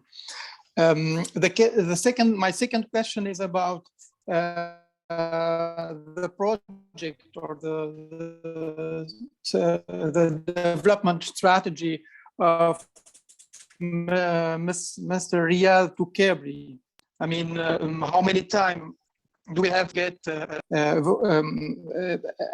kind of result? My third question is about the Comité des Sages. Is there any deeper details about it? Be kind to have more information about it. Thank you.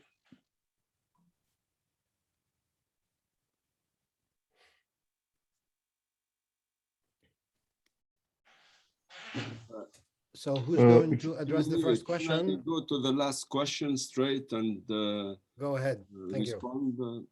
Okay. Thank you for the question about the Comité des Sages. Actually, what we mean is about a committee of advisors.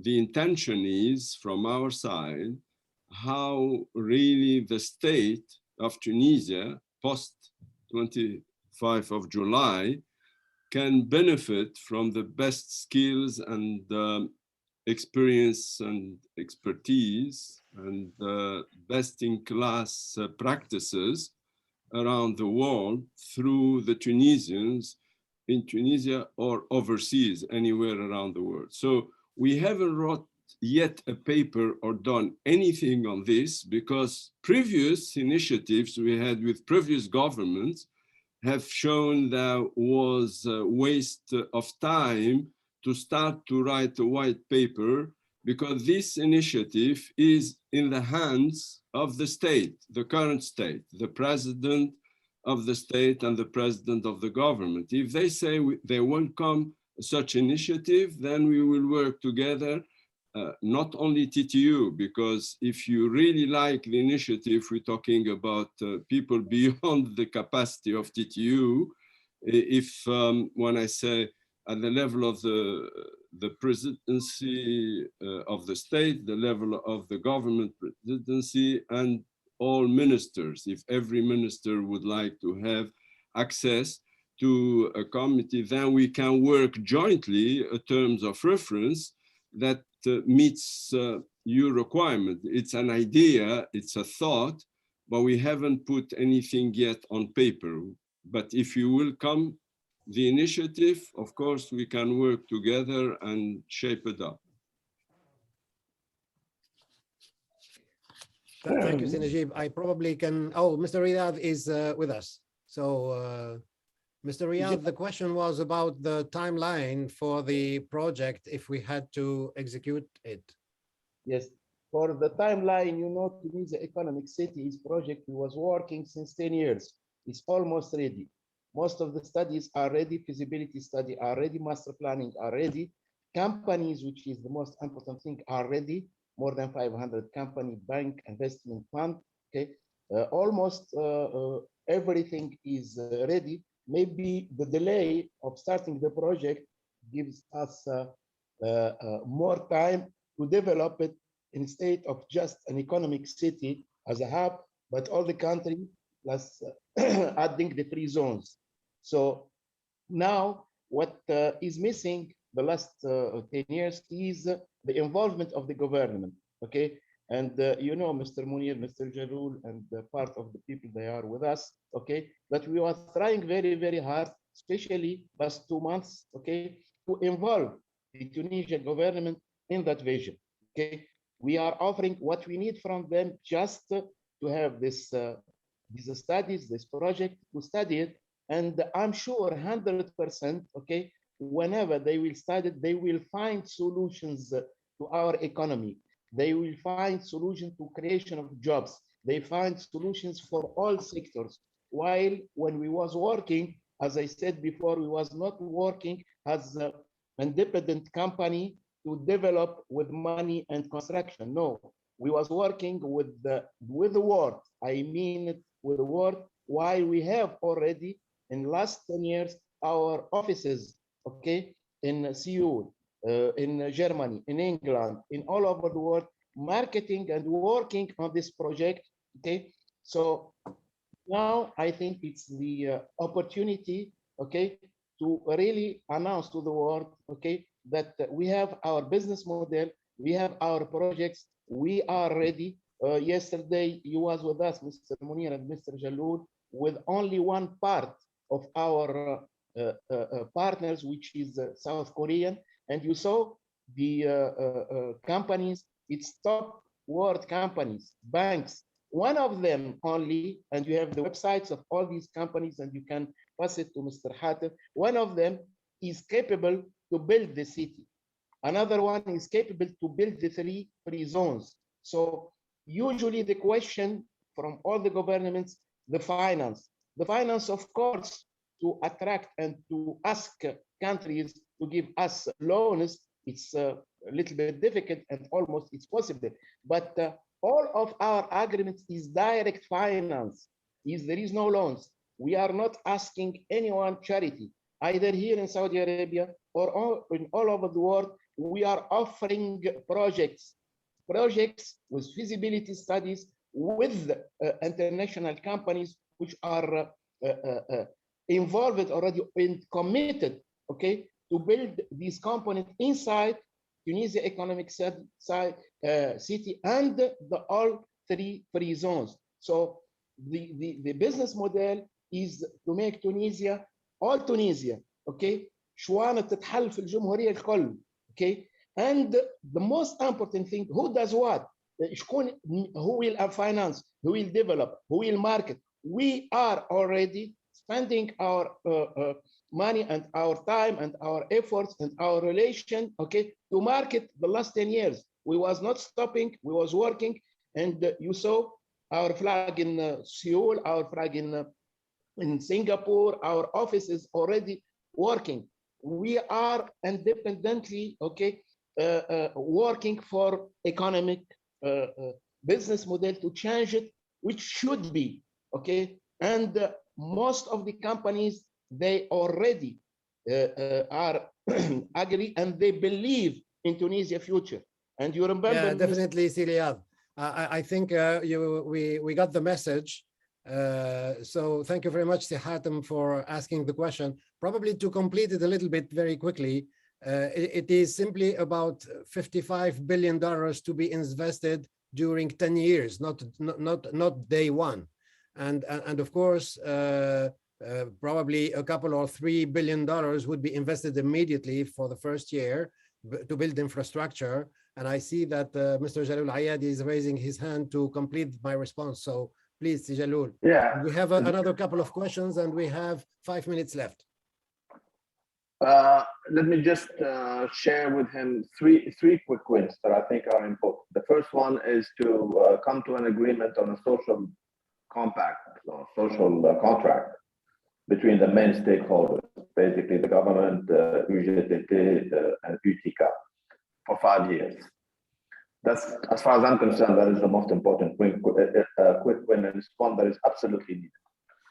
The second one is to come to an agreement with the IMF, because as I explained earlier, that is extremely important if we were to move ahead with our structural adjustment program. And the third one is, quite frankly, along with what Mr. Tukabri was saying, in other words, the announcement, just the announcement of some major structuring projects taking place in our country.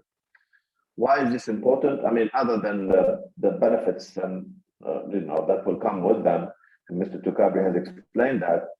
Just the announcement, l'effet d'annonce, okay, shows that major players in the world are interested in Tunisia, are looking to Tunisia, because quite frankly, we are no longer on the radar screen of anybody.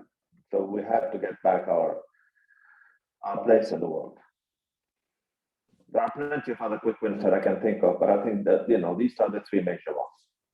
Yeah, thank you, Sijalul. Hossein, do we have other questions that we can deal with before the end of? If I may, Simri, we have many, so I would like to ask participants, if possible, to maybe to extend by 15 minutes. But before that, I have a quick question for Siriyat while we have him with us. It's a simple but very important one. It's saying, how can we ensure that the Tunisia economic city is beneficial to our country and not only to investors?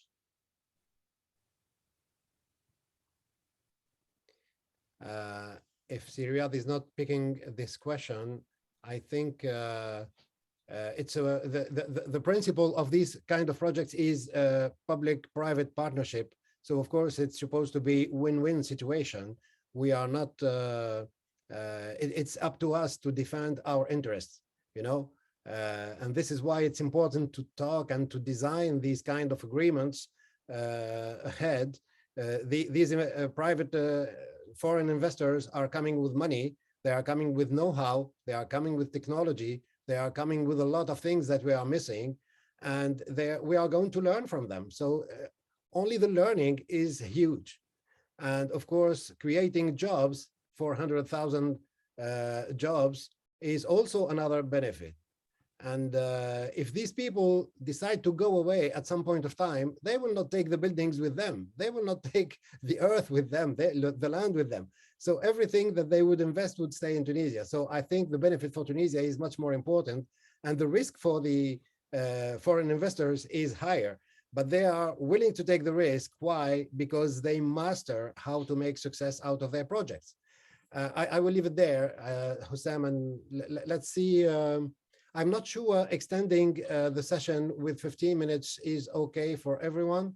I know there is the Arab World Cup in half an hour, and many of us probably want to attend that. So let's ask the question. I don't know if we can make a poll to see if people want to extend for 10 or 15 minutes or leave it there.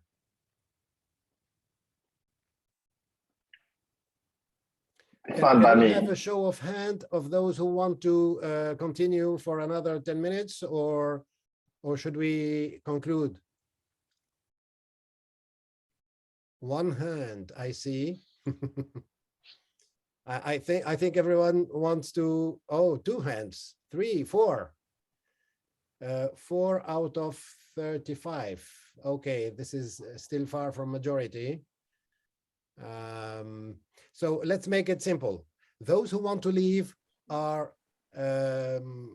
authorized to leave, and those who want to stay are welcome to stay. And let's extend the session for another 10 minutes. Hossein, back to you with the questions. Yeah, very good. Next question is by Mrs. Saida Bourguiba.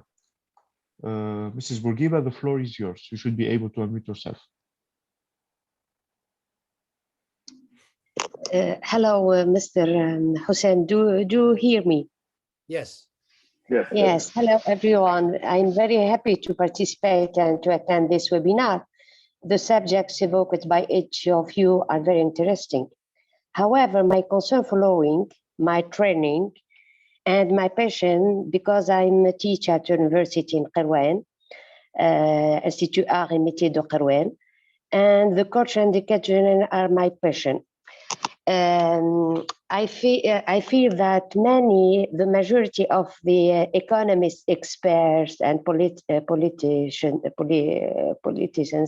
are hidden a part of this dimension of culture.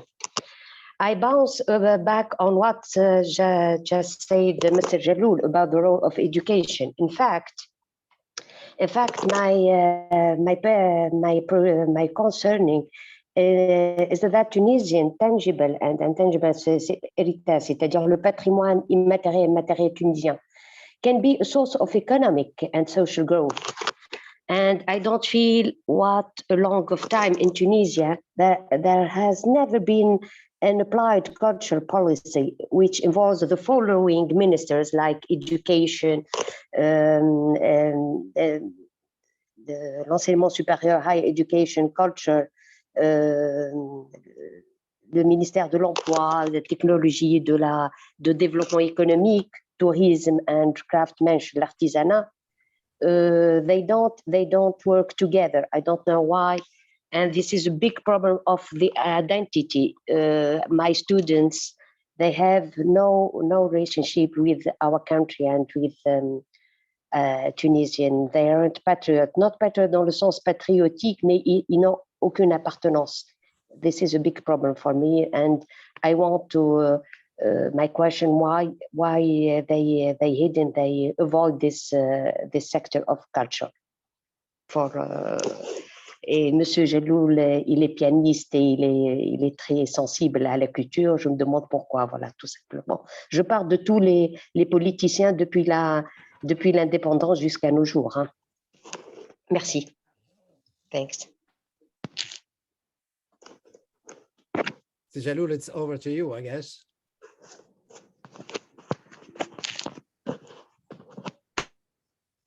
You are muted, Sijalul. I think Mrs. Bourguiba has raised an extremely important point. One cannot imagine development, social development, economic development, or anything that has to do with development without the cultural development of a country. And by culture, we don't just mean arts. Art is part of culture, but culture is everything, you know? We talk about culture de l'excellence, culture du travail, culture of just about every human endeavor is promoted, or it stems from the cultural background and the cultural belongings of each one of us. And therefore, working on culture is not only important, it is essential. One of the participants earlier said or dwelled on the importance of the state of mind. And I fully agree with that. What is a state of mind if it's not cultural? I gave you the example of these students in Korea who spent 16 hours working at school, not at home, at school. That is part of culture. You go to Germany, okay, what are the Germans known for? They are known for being hardworking and having a high value for excellence in whatever they do. So every time you buy any good that is made in Germany, it's that it's made by Germans. Why? Because they have the culture of a work well done. And all of these are part of culture. And therefore the question is, how do we promote culture? Or can we have a national program for cultural development? And the answer is yes. Absolutely yes. Of course, the society has to play a role. The civil societies have to play a role. The education is extremely important in promoting the right culture, okay? But just like everything else, culture starts at the top. Just like change management. When we talk about change management, or when we talk about corporate culture, okay? Who promotes corporate culture within an organization? Who promotes corporate family culture within a family? It's usually the parents within the family. It's the head of the organization in the corporate world. And it's those who are in the leadership position in the country. So when you see what we have seen, those ugly scenes in the parliament, for example, during the last few years, does that promote a culture of peace, stability, well-being, living together, having a sense of belonging of something that we, you know, that we find valuable? The answer is no. And so if the leaders don't show the solid traits of a strong culture, okay, then you don't expect the rest of the population to show it. So leadership is extremely important. And I think it is the leaders of the country that has to show the way in terms of the cultural development of the country. And here, of course, I'm not talking about the Mao Zedong, you know, cultural revolution, far from it. I'm talking about changing culture, changing the way we see things, we do things, and changing the way somebody else also said, dwelled on the importance of working together, the togetherness, the collaborative work. cooperation, putting hand in hand. Somebody mentioned about the reason why the political parties in our countries don't want to join forces so that they save their country. That's also part of culture. It's the political culture. It's an ugly political culture that we have in this country. Each one of our politicians wants to be the president. Each one of us, each one of them is trying to work on his own agenda. It is extremely important, therefore, that the culture changes and that we see that the common good, that our objectives, all of us together, okay, can only be reached if we hold hands all together and we put first and foremost the objective of our country, this generation and the next generations in mind. Otherwise, we're not going to go a long way. So thank you very much, Mrs. Bourguiba, for this point. You're absolutely right. And I regret, just like you, that there is no national program for cultural development in our country. Even when we talk about arts, and I'm going to stop here because otherwise I won't stop.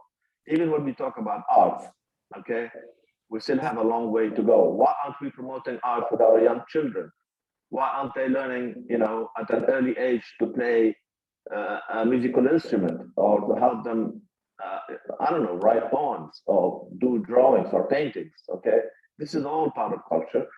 We have to work on that. It's a huge program and it's one where, quite frankly, we fall way short of the objective and way short of what needs to be done in our country. But there is hope, and I hope that things will change. Thank you very much, Sijalul. Hussam, how many questions left? We still have a few, Simonir, and I'm personally hoping to ask a question, but if the only further extension is possible. Otherwise, do you final believe remarks. we can make the promise that these questions will be answered by email? Yeah, I will do my best, of course. Yeah. Okay, so I think it's time for us to hand over to our chairman, Sinajib, to conclude the session. So at least we finish as we agreed 10 minutes after the agreed time. Sinajib. You are muted, Sinajib. Sinajib, you are muted. Yeah, thank you, Simonir. I would like to take the opportunity to thank the ones who have been working hard behind the scene even before today. Si Hussam, Simonir, Lenny Head, and Si Yassine, and grateful to you all for your contribution to the success of this first session of TTU Forum 2021. Very grateful to you, dear Jihan and Tunisia Passion, Si Jaloul and TABC, Si Salah and Atlas, Si Riyadh and Peace City World. There is a second session to TTU Forum planned in the coming weeks, just after the festivities. The theme will be communicated in due time, but also very strategic for our country. We plan to make a press release in the near future. I think we would like to document this, but also share it with the wide civil society in Tunisia, with the public, and of course, with our state leaders. Then those of you who are not part of TTU, you may want to apply and join if interested in being part of our journey. We all want a better future for Tunisia, and together we can make it work. We just need to work on appropriate initiatives, the appropriate way, with the appropriate teams. God bless Tunisians and Tunisia, and good luck to our football team playing the Arab World Cup final in few minutes, Simonir, in Doha. Thank you all, and we hope you will join us on the next sessions that Hussam will share with you in terms of date and time. Yeah, thank you very much also, Si Hatem Gafsi, for accepting the invitation last minute. Yeah. Thank you all. I think, Hossein, you can unmute everyone so they can say hello or goodbye or any cheers, any greetings. Yes. The best of luck to our team. Thank you very much, Jihad. Very good. Thank you. Thank you. Thank you Bye all. for now. Bye. Bye. Bye. Bye. Bye. Bye-bye.